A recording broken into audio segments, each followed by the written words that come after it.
नमस्कार मंडळी, श्री स्वामी समर्थ. मी तृप्ती. तुम्हा सर्वांचं माझ्या चॅनलमध्ये खूप खूप स्वागत आहे. बघा मंडळी, आपल्या हिंदू धर्मामध्ये आपण रोज देवांची पूजा अर्चा करतो आणि असंच आपल्या हिंदू धर्मामध्ये जे 7 वार आहेत त्या 7 वारांना सुद्धा जे आपले देव आहेत त्या देवांना समर्पित आहेत. मग जो गुरुवार आहे, गुरुवार हा गुरूंचा वार असतो. स्वामी समर्थ महाराजांच्या दर्शनाला जात असतात. आता तुम्हाला जसं शक्य असेल तसं तुम्ही करू शकतात, कारण श्री स्वामी समर्थ महाराज आपल्याला काही न मागता अगदी आपण त्यांचं नामस्मरण जरी केलं तर नामस्मरण केल्याने सुद्धा आपल्या अनेक समस्या अनेक संकट सुटत असतात. मग असंच आपल्याला काही सेवा करायची आहेत का? तर हो, सगळ्यात पहिली सेवा म्हणजे आपल्याला मग गुरुवारी आपलं जे घर आहे ते स्वच्छ करायचं आहे. पण या दिवशी चुकू नये आपल्या जे पोचा आहे म्हणजे फरची आहे ती पुसायची नाही. सगळ्यात महत्वाचं, आता प्रत्येक घर म्हटल्यानंतर घराला उंबरठा येतो. मग उंबरठा आहे तुमच्याकडे तर तुम्हाला जो उंबरठा आहे तो स्वच्छ पाण्याने पुसून घ्यायचा आहे. त्यावर थोडंसं पाणी टाकायचं आहे, स्वच्छ पुसून घ्यायचं आहे. त्यानंतर त्यावर आपल्याला हळदीचं लेपन करायचं आहे. आता हळदीचं लेपन जे आहे ते कसं करायचं तर बघा, आपल्याला हळद घ्यायची आहे. हळद घेतल्यानंतर आपल्याला शुद्ध जल, गंगाजल, गोमूत्र, एक कापुराचा तुकडा आणि त्यासोबत थोडंसं अष्टगंध आणि थोडंसं पाणी याचं सगळं मिक्सर आहे किंवा मिश्रण आहे ते तयार करायचं आहे आणि त्याचं लेपन आपल्याला हळदीचं लेपन करायचं आहे. त्यानंतर उंबरठ्याजवळ छोटीशी रांगोळी काढायची आहे. उंबरठ्याचं पूजन करायचं आहे, कारण आपल्या घरात जी निगेटिव्ह एनर्जी आहे ती बाहेर जाते आणि आपल्या घरामध्ये सकारात्मक ऊर्जेचा प्रभाव होतो. आपल्या घरात जी वाईट शक्ती आहे ती प्रवेश करत नाही. त्यामुळे उंबरठ्याचं पूजन करणं, उंबरठा असणं अतिशय शुभ असतं. यासोबत आपल्या घरामध्ये जी नकारात्मक ऊर्जा आहे, आपण उंबरठा पूजन केल्यानंतर 100% ती आपल्या घराच्या बाहेर जाते आणि जी सकारात्मक ऊर्जा आहे ती आपल्या घरात येते. मग आपल्या घरात जर सकारात्मक ऊर्जा आली तर आपण सुद्धा सकारात्मक ऊर्जेने आपले जे बाकीचे कामं आहेत ते करणार आहोत. आणि जर असं केलं तर आपली जी लक्ष्मी माता आहे ती सुद्धा आपल्या घरामध्ये अखंड वास करणार आहे. अहो मंडळी, जर माता लक्ष्मी तुमच्या घरात अखंड वास केला तर तुम्हाला कशाची कमतरता राहणार आहे का? नाही. तुमच्या घरात सुख, शांती, समृद्धी आणि सगळ्यात महत्त्वाची संपत्ती सुद्धा राहणार आहे. मग सगळ्यात महत्त्वाचा आणि अतिशय प्रभावी उपाय म्हणजे गुरुवारी आपल्याला न चुकता उंबरठ्याचं पूजन जे आहे ते करायचं आहे. आता आपण कसं करायचं ते संपूर्ण सांगितलं. त्यानंतर दुसरं महत्त्वाचं, आता हिंदू धर्मामध्ये तुळशीला विशेष महत्त्व आहे. अनेकांच्या घराच्या बाहेर तुळशी वृंदावन असतं, अगदी मोठं असतं. तुमच्याकडे तुळशी वृंदावन नसेल, अगदी तुमच्या गॅलरीत छोटी तुळस असेल तरीही चालेल. पण तुमच्याकडे जर तुळस नसेल तर खरंच सांगते, तुळशीचं जे रोपटं आहे ते घेऊन या आणि त्याचं विधिवत रोज पूजन करा. गुरुवारी काय करायचं तर गुरुवारी आपल्याला तुळशीजवळ आपण रोज रांगोळी काढत असं लग्नात, अतिशय उत्तम. पण खरंच सांगते, अंगणामध्ये रांगोळी काढणं अतिशय शुभ आहे. याने आपल्या घरात जी सकारात्मक ऊर्जा आहे ती येते. त्यासोबत माता लक्ष्मी सुद्धा आपल्या घरामध्ये आकर्षित होत असते. आपण रोज पावलं काढणं सुद्धा शुभ आहे. रोज कमळाचं फुल आहे ते सुद्धा काढणं शुभ आहे. त्यामुळे खरंच सांगते महिलांना, तुम्ही जर रांगोळी काढत नसाल तर अगदी छोटी रांगोळी सुद्धा काढा. आता आजकाल फ्लॅट सिस्टीम जी आहे ती झालेली आहे. मग त्यामुळे सहसा तुम्हाला जागा भेटत नाही. पण अगदी छोट्या जागेत, आपल्याला चप्पल काढण्यापुरती जागा तर असतेच, अगदी छोट्या जागेत काय होईना तुम्ही रोज रांगोळी काढा. त्यानंतर आपल्याला तुळशीला कच्चं दूध घ्यायचं आहे आणि कच्चं दूध अर्पण करायचं आहे. कच्चं दूध अगदी थोडं घ्यायचं आहे, अर्पण करायचं आहे. अर्पण करताना ओम नमो भगवते वासुदेवाय नमः, ओम नमो भगवते वासुदेवाय नमः अर्पण करताना हा मंत्र म्हणायचा आहे. त्यानंतर आपल्या जीवनात किंवा आपली जी स्वतःची प्रगती आहे ती होत नाही, त्यासोबतच आपल्याला काही पनौती लागली आहे, आपल्या मागे सतत काहीतरी कटकट आहे, चिडचिड आहे, आपल्या या ज्या समस्या आहेत त्या सुटतच नाहीये, तर मंडळी तुम्ही अगदी 2 जी हळद आहे ती हळद घ्यायची आहे आणि हळद अगदी 5 चुटकी, अगदी थोडी थोडी हळद घ्यायची आहे आणि ती आपल्याला तुळशीच्या मुळाला म्हणजे तुळशीच्या झाडाला खाली अर्पण करायची आहे. आणि तेव्हा सुद्धा आपल्याला ओम नमो भगवते वासुदेवाय नमः या मंत्राचा जप करायचा आहे. तर असं का? तर गुरुवार हा गुरूंना समर्पित आहे. यासोबत गुरुवार हा भगवान विष्णूंना समर्पित आहे आणि गुरुवारी जर आपण काही उपाय केले तर त्यासोबत आपण भगवान विष्णूंची जी सेवा करत आहोत, म्हणजे भगवान विष्णूंना तुळशी अतिशय प्रिय आहे आणि यासोबतच आपण भगवान विष्णूंची सेवा करत आहोत, त्यासोबतच माता लक्ष्मी सुद्धा आपल्यावर प्रसन्न होणार आहे आणि भगवान विष्णूंसोबतच माता लक्ष्मी सुद्धा आपल्या घरामध्ये अखंड वास करणार आहे.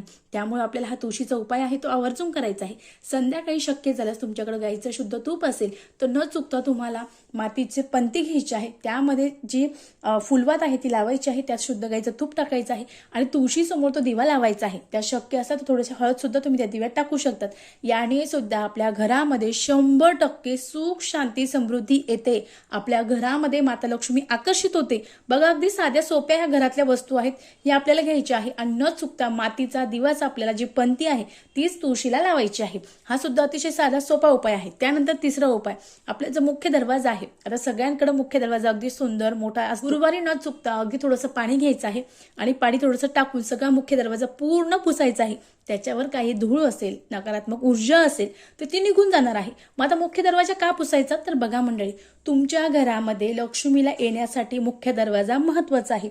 ज्या घरामध्ये मुख्य दरवाजा उंबरठा स्वच्छ असेल त्या घरामध्ये माता लक्ष्मी आपला पाय ठेवत असते. मग त्यामुळे आपल्याला तो मुख्य दरवाजा पुसायचा आहे आणि त्यावर न चुकता गुरुवारी हळदीचं आणि एक कुंकाचं स्वस्तिक काढायचं आहे. स्वस्तिक सुद्धा सकारात्मक ऊर्जेचं प्रतीक आहे.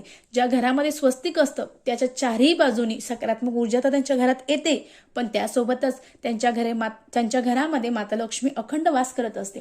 त्यानंतर चौथा जो उपाय आहे तो म्हणजे आपल्या घराच्या आजूबाजूला कुठेतरी केळीचं झाड असणार आहे. तुम्ही जर आर्थिक समस्यामध्ये असाल, आर्थिक तंगी असेल, खूप सारं तुम्ही लोन घेतलं असेल, कर्ज फिटत नसेल, तर तुम्हाला हा अतिशय साधा पण अतिशय प्रभावी उपाय आहे.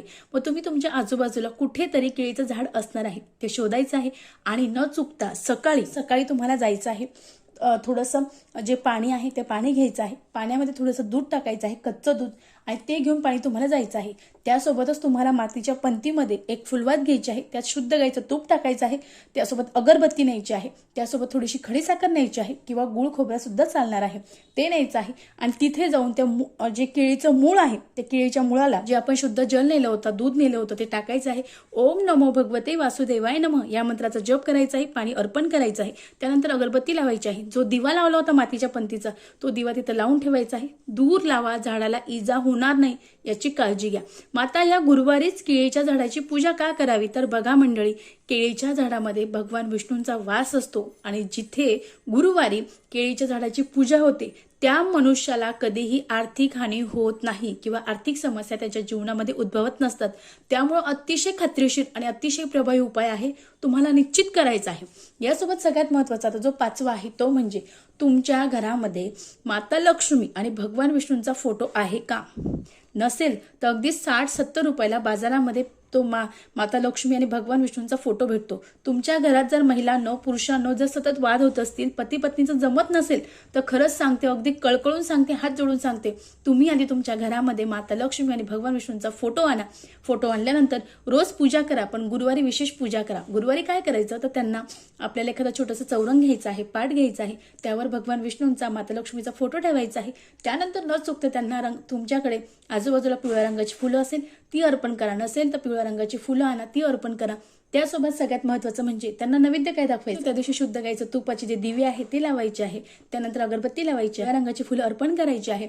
आणि सगळ्यात महत्वाचं म्हणजे त्यांना मनुका म्हणजे आपले जे किसमिस असतात ते आणि त्यासोबत खडीसाखर याचा नैवेद्य भगवान विष्णू आणि माता लक्ष्मीला गुरुवारी अतिशय प्रिय आहे.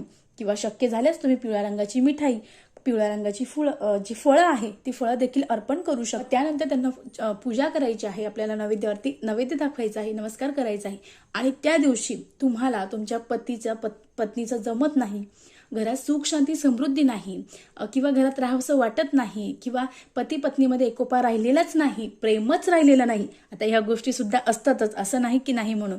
तर यासाठी तुम्हाला जास्तीत जास्त गुरुवारी न चुकता माता लक्ष्मी आणि भगवान विष्णूंची पूजा करायची आहे. आजूबाजूला कुठे मंदिर असेल तर मंदिरात जा, तिथे सुद्धा तुम्ही जाऊन नमस्कार करा. पिवळ्या रंगाची फुलं नेता आली न्या, पिवळ्या रंगाची मिठाई नेता आली तुम्ही नेऊ शकतात.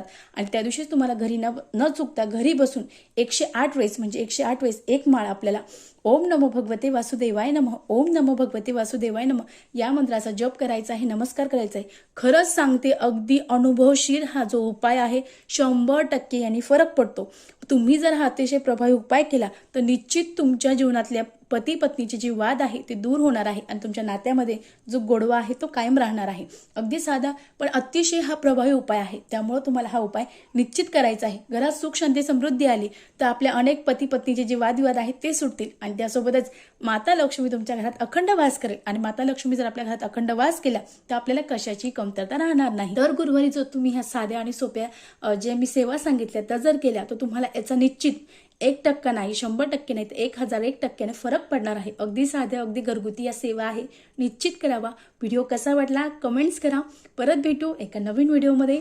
झालेली सेवा महाराजांच्या चरणी रुजू करते. व्हिडिओ आवडला असेल तर चॅनलला लाईक करा. श्री स्वामी समर्थ. धन्यवाद.